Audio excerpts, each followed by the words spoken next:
નમસ્કાર, હું રાજ. આપ જોઈ રહ્યા છો spark today news. State monitoring cell SMC Vadodara શહેરની મહત્વની કામગીરી સામે આવી છે. બાપોદ પોલીસ સ્ટેશન હદ વિસ્તારમાંથી ₹5,75,671નો IMFL જથ્થો પકડી પાડવામાં આવ્યો છે.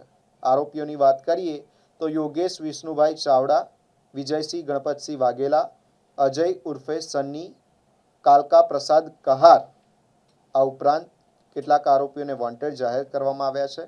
નિલેશ ઉર્ફે નીલુ સિંધી હરીશભાઈ નાથાણી, નલિયો દાવડ, મહેશ નામનો શખ્સ અને દારૂ જથ્થો પૂરો પાડનાર ઈસમ, આ વ્યક્તિઓને વોન્ટેડ જાહેર કરી અને 3 ઈસમોની ધરપકડ કરી છે અને કાયદેસરની કાર્યવાહી હાથ ધરી છે.